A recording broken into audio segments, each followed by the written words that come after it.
अस्सलाम वालेकुम गाइस, कैसे हैं आप गाइस। आज हम बनाने जा रहे हैं चने का पुलाव। रेसिपी शुरू करने से पहले मैं आपसे कहना चाहूँगी कि आप मेरे चैनल को सब्सक्राइब करें और लाइक करें और कमेंट्स में ज़रूर बताएं कि आपको ये मेरी रेसिपी कैसी लगी। चलते हैं रेसिपी की तरफ। हमने 1 पाउंड चने लिए जिसे रात भर भिगोया और सुबह इसको उठकर इसको बॉईल कर लिया। अब इनकी शेप ऐसी हो गई है और ये गल चुके हैं। आधा किलो हमने अच्छे वाले चावल लिए जिसे 2 घंटे पहले मैंने भिगो दिया था। ये है 2 बड़े साइज़ के टमाटर जिसे मैंने कट कर लिया है। 4 नॉर्मल साइज़ की हरी मिर्ची है, ज़ीरा है, 1 टेबलस्पून लहसुन अदरक का पेस्ट है।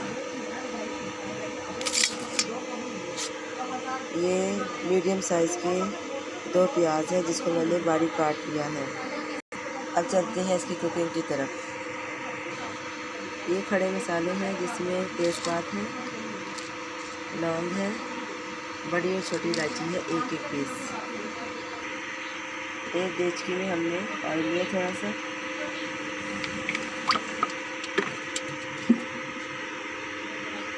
इसमें प्याज डाल दी। देचकी को चूल्हे पर रखा और प्याज को ब्राउन किया। प्याज हमारी ब्राउन हो चुकी है।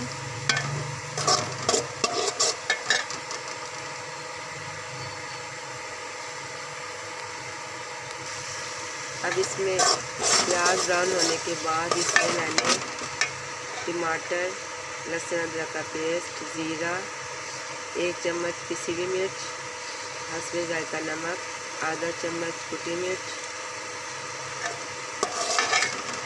तेज़पात, बड़ी और छोटी इलायची, लौंग, ये सब डाल के तो मैंने अच्छी तरह से भून रही है।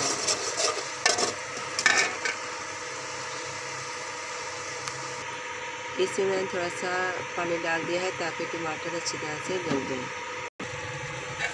टमाटर अच्छी तरह से गल चुके हैं। अब इसमें चने डाल देंगे जो कि पहले ही से गले हुए हैं। इसको अच्छी तरह से भून लेंगे।